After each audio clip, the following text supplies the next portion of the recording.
Stop acting all high and mighty just because you've made some pocket change. Is that it? You think you're better than me just because you've made some money? Is your ego that big even when you have a husband like me? I never said that. Well, it sounds like you did. You're messing up my space without even realizing it. Get a clue. Why do I have to put up with this? I've never thought about one-upping you or acting like I'm better. What's your problem? If you have so many complaints, then go ahead and divorce me. Bet you can't. You can't do anything on your own, can you? Fine. I'll happily divorce you. What? That was the moment I decided to divorce him. My husband looked stunned, as if he never expected me to make that decision. This is not a bluff. I genuinely intend to divorce him. 3 years ago, my mother-in-law, Sophia, passed away. Sophia was kind to me from the time my husband and I attended family meetings. I remember her always calling out to me, Ava, Ava, showing concern and taking care of me. We had a good relationship until she got sick and passed away. When Sophia died, I was devastated. She was such a bright spirit. It's hard to find someone like her. I was extremely sad, but my father-in-law, Ethan, seemed unfazed. Ethan has been wheelchair-bound due to a work injury. While Sophia was alive, she would take care of Ethan every day, enduring his complaints. He would constantly gripe, even though Sophia took care of him. Watching them, I often felt angry at Ethan. How could he be so arrogant when he can't even do anything on his own? But Sophia never lost her temper and humbly obeyed Ethan's rants. One day, I asked Sophia, "Why don't you ever get mad, Sophia? If it were me, I'd tell him to stop complaining, since I'm the one helping him. But you're always smiling, even when Ethan nags you." I was really curious about that. Looking back, it might have been an inappropriate question, but I couldn't help wondering. Sophia answered my question with a smile. Long ago, Ethan, his mother, and I used to live together. His mom had a unique personality. If Ethan tried to help me, she'd say, "A man shouldn't be doing that." So Ethan got used to not doing anything, and has been like that ever since. And you don't get mad? If yelling solved problems, life would be so much easier for me too. The talking doesn't do much. So I've given up on that. We're the type of couple that, well, I wouldn't call it love, maybe companionship. We're not looking to divorce, and we're both doing our own things. So maybe this is what works for us. But it can get lonely, you know? If our son ever says something weird, come to me. I'll be there in a heartbeat. Thank you, I said, just before Sophia passed away. After that, it was natural for Ethan to move in with us. I remember feeling nervous about the whole situation. Up to that point, it was Sophia who took care of Ethan. I never thought I could fill her shoes. Feeling anxious, the move-in day approached. I did consult my husband about my worries. I shared my true feelings, saying I was uneasy about doing what Sophia used to do.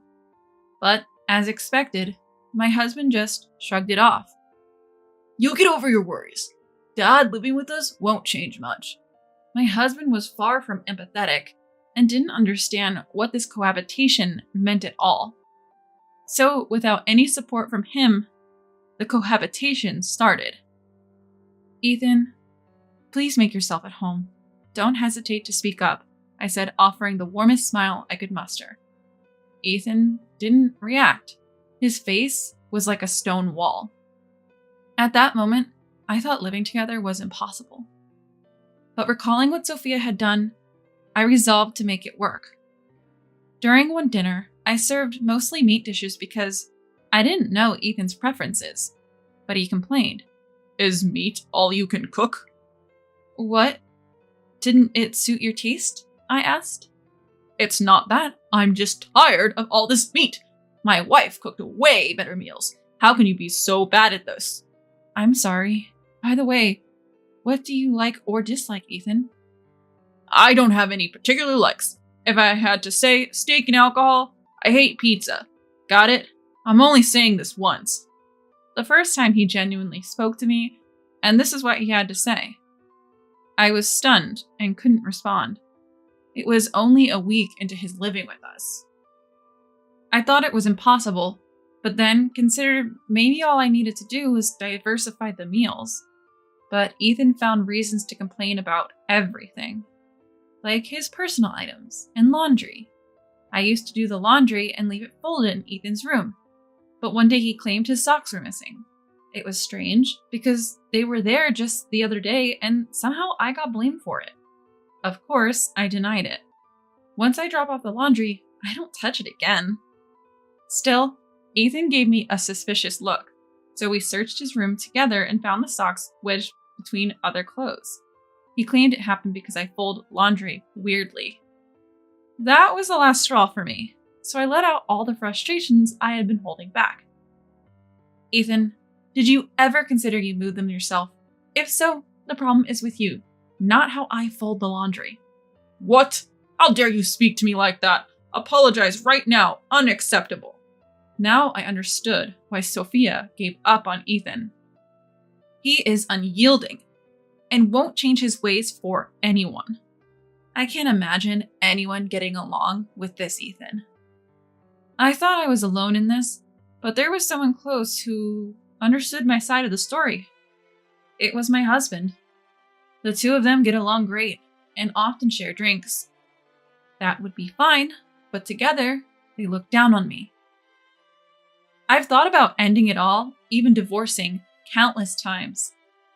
One time, I reached my breaking point when I was treated like a servant. Ethan, do you really dislike me that much? Dislike? Well, if you don't do as I say, then yeah, I do. In that case, why don't you live alone? That way, you won't have to be mad at anyone. I'm in a wheelchair. How could I possibly live alone? Are you out of your mind? We continued arguing, neither of us willing to compromise. Then he said living in a facility would be more peaceful. Hearing this, I decided my goal was to send Ethan to a care facility. That would free me from him. My husband was there and promised that if I could save up the money, Ethan would move into a facility. Despite saying I couldn't do it, Ethan insisted it had to be a high-end retirement home. That would cost roughly $70,000. Normally, I'd think it was impossible. But my goal was to get rid of Ethan, so I was determined to save up $70,000. From then on, my life completely changed. Part-time work wouldn't make much difference, and I didn't want to appear desperate, so I chose to work remotely. It might sound cliche, but I used to work as a designer before getting married. And a friend had contacted me a few months back asking for help on a project which I had put on hold. I decided to take the job because the time coincided with us all moving in together. The pay was really good. I started saving up money this way. It took me about a year and a half. I think I did it pretty quickly, but that's because I was extremely frugal. I took my banking card and went to talk to my husband and Ethan, who were having a friendly chat. When I joined their cheerful atmosphere, both of them glared at me. Can I talk to you guys for a second? What's up? Is it so important that you need to interrupt our conversation? It can't be that big of a deal, right? Since they didn't seem to want to listen to me, I showed them the banking card. Do you remember the talk about the facility a year and a half ago? The facility? What are you talking about? Oh, you mean the talk about whether Dad should go into a care facility? Yeah, that one. It was a $70,000 facility, remember? What about it? I've saved up the money. Take a look at this banking card. Huh? Ethan looked puzzled as he took the banking card. When he flipped to the page showing the current balance, his eyes widened in astonishment. What? No way! How did you get this much money? Wait, what's going on, Dad? Are you serious? Where did you get all this money? Of course, I earned it. You've seen me working on the computer at home, haven't you? My husband and Ethan were at a loss for words. Finally, now I can live separately from Ethan. I felt bad for Sophia in heaven, but I had to do this, or else I'd go crazy. Then Ethan, who had been looking at the banking card, threw it. Don't act so high and mighty just because you saved up some change. I'm not going into any facility with this. Why? You said you'd go if it was a $70,000 facility.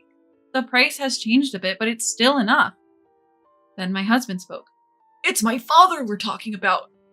It was crazy to even think about putting him in a facility. Then why didn't you say that back then? You both agreed he should only go to a high-end facility. That's why I saved up.